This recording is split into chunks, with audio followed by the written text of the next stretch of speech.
When people talk about book writing, they almost always talk about the process of writing, sitting there by the keyboard and writing it down. And it is in many respects not the most important, because the most important part is the reporting. Tony Lukas started as a newspaper reporter. He's an incredibly diligent reporter, and so you see the really old-fashioned devotion to fact. Tony's kind of work was detailed and serious, but also an entertaining yarn as well. He had this kind of set of ideas about nonfiction writing, and what he really hoped for was that there would be a sort of elevation of nonfiction book writing to the level of literature.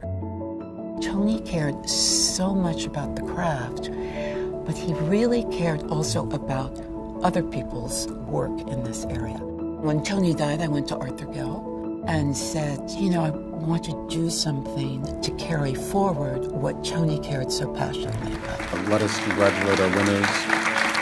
So if you look at the people who've won this award in the past, David Marinis, Robert Caro, Samantha Power, Jane Mayer, David Finkel, and on, we think of them as in this kind of elite group of American authors who aspire to the kind of quality we see in Tony's work.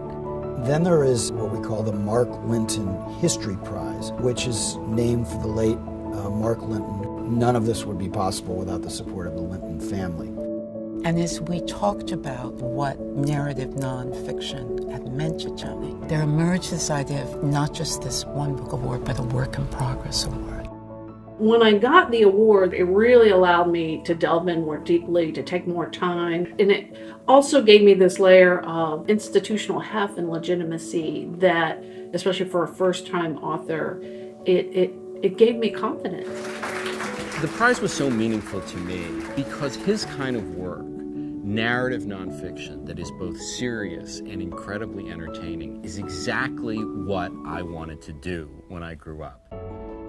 What Tony Lukas did in his work, and many of our winners do in their work, is they blend storytelling with a social conscience. And the idea was to hold Tony and his work up as standard bearers for authors. And if you look at the 2 decades now of prize winners, I think you can say the board has really done that. It's kind of a pantheon of excellence. I mean, why not aspire to be part of that family? I mean, why not enter, right?